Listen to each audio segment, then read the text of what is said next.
بسم اللہ الرحمن الرحیم۔ آج حضرت عثمان رضی اللہ تعالی عنہ کی شہادت کے بارے میں بات کریں گے کہ حضرت عثمان کو کن لوگوں نے شہید کیا، کیسے شہید کیا، کہاں پر شہید کیا اور حضرت عثمان کو کس وجہ سے شہید کیا۔ انشاءاللہ آج میں آپ کو حضرت عثمان رضی اللہ تعالی عنہ کی شہادت کے بارے میں پوری تفصیل بتاؤں گا اور اتنے آسان انداز سے سمجھاؤں گا کہ انشاءاللہ آپ کو حضرت عثمان کی شہادت یاد رہے گی۔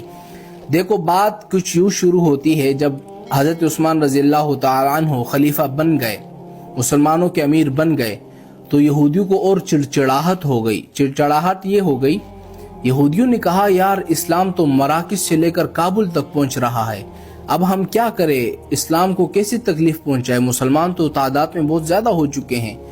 انہوں نے کہا کہ اس طرح کام کرتے ہیں کہ اسلام کے اندر داخل ہو جاتے ہیں، مسلمان ہو جاتے ہیں، پھر اسلام کو تکلیف پہنچائیں گے۔ تو جتنے یہودی تھے انہوں نے دین اسلام میں اپنے آپ کو داخل کیا اور پھر اسلام کو نقصان پہنچانا شروع کر دیا۔ اب ان یہودیوں نے حضرت عثمان پر یہ الزام لگایا کہ حضرت عثمان نے اپنے رشتہ داروں کو گورنر بنا دیا ہے، اپنے عزیزوں کو عہدے دے دیے ہیں اور ان کے جو رشتہ دار ہیں، عزیز ہے، دنیا پر ظلم و ستم کر رہے ہیں۔ حضرت عثمان نے ان یہودیوں سے کہا جو بظاہر مسلمان تھے، ان سے کہا کہ بھئی کسی کی شکایت تو لے کر آؤ، کسی نے تمہارا حق مارا ہو، چھینا ہو، کسی ایک کی تو شکایت لے کر آؤ، لیکن کسی کے پاس بھی شکایت موجود نہیں تھی۔ اب انہوں نے کہا کہ ہم حضرت عثمان کو شہید کریں گے۔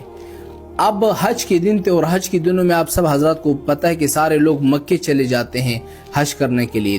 تو یہودیوں نے کہا کیا 900 آدمیوں کو تیار کیا اور یہ 900 آدمی جو ہے وہ مدینہ پاک میں چلے گئے۔ انہوں نے سب سے پہلے کام یہ کیا کہ اپنا ڈیرا لگایا، وہاں پر رہنے لگے۔ تو جیسے ہی جمعے کا دن آیا نا، حضرت عثمان رضی اللہ تعالی عنہ خطبہ پڑھانے کے لیے مسجد چلے گئے۔ تو جیسے ہی خطبہ پڑھا رہے تھے نا، ایک یہودی کھڑا ہوا، اس نے کہا کہ حضرت عثمان ہم تمہارا خطبہ نہیں سنیں گے۔ دوسری طرف سے ایک آدمی کھڑا ہو گیا، تیسری، چوتھی، یعنی پوری مسجد میں شور ہو گیا۔ سب نے کہا کہ ہم تمہارا خطبہ نہیں سنیں گے اور حضرت عثمان پر حملہ کر دیا۔ اور ایک بدبخت نے آ کر حضرت عثمان کے ہاتھ میں ایک لکڑی تھی، ایک عصا تھی، وہ لے کر توڑ دی۔ حالانکہ یاد رکھیں یہ وہ عصا ہے جو حضور پاک صلی اللہ علیہ وسلم نے دی تھی، اور حضرت ابوبکر نے بھی اسے عصا کو استعمال کیا، حضرت عمر نے بھی اسے عصا کو استعمال کیا، بدبخت نے لے کر وہ توڑ دی۔ اور حضرت عثمان کو اتنا مارا لوگوں نے نا کہ حضرت عثمان منبر نبوی سے گر کر بے ہوش ہو گئے۔ لیکن حضرت عثمان رضی اللہ تعالیٰ عنہ کو کچھ چھانے والے تھے جو مسجد میں بیٹھے ہوئے تھے، انہوں نے حضرت عثمان کو نکالا اور ان کے گھر پہنچا دیا۔ لیکن رات کو کچھ صحابہ حضرت علی رضی اللہ تعالیٰ عنہ کے ساتھ آگئے حضرت عثمان کے پاس اور حضرت عثمان سے فرمائی یہ جو 800-900 بلوائی ہیں پورے مدینہ پاک میں شور مچا رکھا ہے، آپ ایکشن لے فوری طور پر۔ آپ تو امیر المؤمنین ہے، خلیفہ رسول اللہ ہے، داماد رسول ہے، آپ کے گورنر ہر جگہ موجود ہے، آپ حکم تو کریں نا تاکہ یہ جو 800-900 بلوائی ہیں یہ ان کی عقل ٹکانے پر آ جائے۔ حضرت عثمان نے فرمایا کہ نہیں، یہ مجھے شہید کرنا چاہتے ہیں تو میں اپنی شہادت کے لیے حضور پاک صلی اللہ علیہ وسلم کے شہر میں شر پسند نہیں کرتا۔ حضرت علی نے دوسرے مشورے یہ دیا کہ آپ واپس مکے چلے جائیں۔ حضرت عثمان نے فرمایا کہ مکے سے تو میں مدینے آیا ہوں، میں واپس مکے کیوں چلے جاؤں؟ پھر حضرت علی نے فرمایا کہ آپ اس طرح کام کریں، شام چلے جائیں جہاں پر حضرت معاویہ کی حکومت ہے، وہاں کوئی دشمن آپ کو ہاتھ نہیں لگائے گا۔ حضرت عثمان نے فرمایا کہ نہیں، میں وہاں پر بھی نہیں جاؤں گا۔ یعنی حضرت عثمان نے کوئی بھی بات نہیں مانی حضرت علی کی۔ اب جو 800-900 بلوائی تھے، 800-900 آدمی تھے نا، 800-900 یہودی، انہوں نے کیا کیا، حضرت عثمان رضی اللہ تعالیٰ عنہ کے گھر کے باہر پہرا سخت کر دیا۔ اب باہر سے اندر کوئی چیز نہیں آ سکتی، نہ اندر سے باہر جا سکتی ہے، یعنی اتنا پہرا سخت کر دیا۔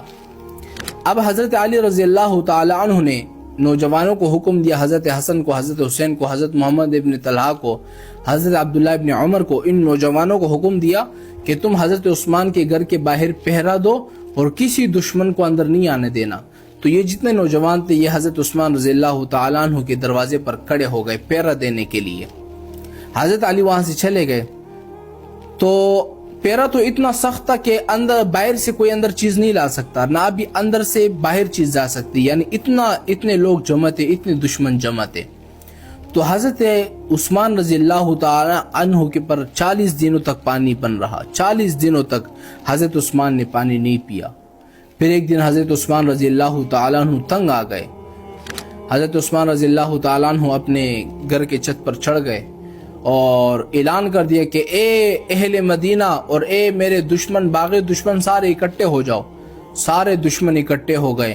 حضرت عثمان نے فرمایا کہ جب مدینے والوں کے پاس میٹھا پانی موجود نہیں تھا تو بئر روما کنواں خرید کر تمہیں کس نے دیا؟ لوگوں نے کہا کہ آپ نے خرید کر دیا. حضرت عثمان نے فرمایا کہ جب تبوک کا موقع آیا تو 5 کلو تولہ سونا اور 300 اونٹ اور گھوڑے دینے والا کون تھا؟ لوگوں نے کہا کہ آپ تھے. حضرت عثمان نے پھر سے فرمایا کہ حضور کی 2 بیٹیاں کس کے گھر میں آئی، کس کے نکاح میں آئی؟ لوگوں نے کہا کہ آپ کے. حضرت عثمان نے فرمایا کہ لوگوں سے کہ دیکھو اسلام میں کسی کو قتل کرنا صرف 3 وجہ سے جائز ہے. ایک بندے نے کسی کو قتل کیا تو آپ اس کو قتل کر سکتے ہو. دوسرا، ایک شخص شادی شدہ ہے، بوڑھا ہے، اس نے زنا کیا، آپ اس کو قتل کر سکتے ہو. تیسرا، ایک شخص مسلمان تھا اور وہ مرتد ہو گیا، آپ اس کو قتل کر سکتے ہو. حضرت عثمان نے فرمایا دیکھو آج تک میں نے کسی چونٹی کو بھی قتل نہیں کیا اور آج تک میں نے کسی غیر محرم عورتوں کی طرف نظریں اٹھا کر نہیں دیکھی اور آج تک میں نے اسلام کو نہیں چھوڑا. میں دین پر قائم ہوں اور قائم رہوں گا. آخر مجھے کیوں قتل کرنا چاہتے ہو؟ لوگوں نے کہا کہ نہیں، ہم آپ کو ہر حالت میں قتل کریں گے، آپ کو نہیں چھوڑیں گے. حضرت عثمان مایوس ہو گئے، واپس گھر پر اترے اور بی بی نیلا سے فرمایا کہ میں کچھ آرام کرنا چاہتا ہوں. دوپہر کا وقت تھا، قیلولہ کے لیے کچھ سو گئے. جیسے ہی آنکھ کھلی تو اپنی بیوی سے فرمایا، بی بی نیلا سے، حضرت عثمان کی بیوی تھی بی بی نیلا، ان سے فرمایا کہ بی بی لگتا ہے میرے جانے کا وقت آ گیا ہے. میں نے خواب میں حضور صلی اللہ علیہ وسلم کی زیارت کی ہے اور حضور پاک صلی اللہ علیہ وسلم نے مجھے فرمایا کہ عثمان تم نے 40 دنوں تک کچھ نہیں کھایا نا، آج افطاری تم ہمارے ساتھ کرو.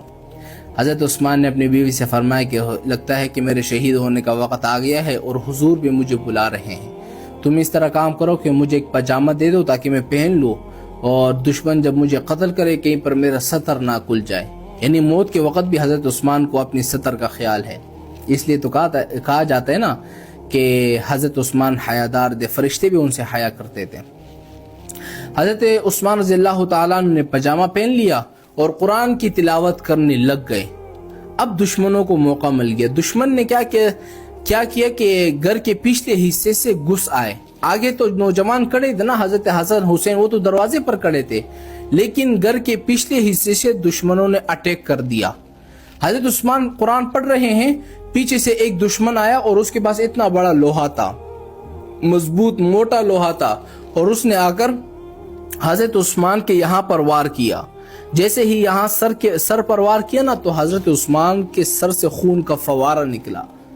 بی بی نیلا نے بڑی بچانے کی کوشش کی ہے، لیکن ان دشمنوں نے، کیونکہ دشمن بہت زیادہ تھے، 800-900 بلوائی تھے، 800-900 لوگ تھے، انہوں نے بی بی نیلا کی انگلیاں کاٹ دی اور حضرت عثمان کو اتنا مارا کہ ایک دشمن نے، حضرت عثمان شہید ہو چکے ہیں لیکن دشمنوں نے حضرت عثمان کے سینے پہ چڑھ کر کود رہے ہیں، ساری پسلیاں ٹوٹ گئی. اور ایک دشمن نے حضرت عثمان کی داڑھی پکڑی زور سے اور ایک منہ پہ تماچا مارا، ایک منہ پہ. تو بی بی نیلا نے اس شخص کو بددعا دی کہ اللہ تعالیٰ تجھے لولا، لنگڑا، اندھا کر دے اور اللہ تعالیٰ تیری کبھی بھی مغفرت نہ کرے. حضرت عثمان شہید ہو گئے، لیکن حضرت عثمان کی جنازہ 2 دنوں تک نہیں پڑھنے دیا کیونکہ دشمنوں نے گھیرا ہوا تھا، لاش پڑی ہوئی تھی حضرت عثمان کی، دشمن نہیں چھوڑ رہے تھے. تو 2 دنوں تک بغیر جنازے کے حضرت عثمان گھر پر پڑے رہے. پھر حضرت علی نے زور لگایا، حضرت عثمان کو نکالا، تو پھر 18 لوگوں نے حضرت عثمان کی جنازہ پڑھی ہے، جس میں جنازہ پڑھانے والے حضرت زبیر تھے. تو یہ حضرت عثمان کی شہادت تھی. یہ اپنے بچوں کو سنائے، اپنے بڑوں کو سنائے. ہم نے تو ہمارے بچے اسکول جاتے ہیں، وہاں پر ہمیں انگریزوں کی تاریخ بتائی جاتی ہے کہ فلاں انگریز اس طرح تھا، اس طرح تھا. صحابہ کی تاریخ آپ کو کوئی نہیں بتائے گا.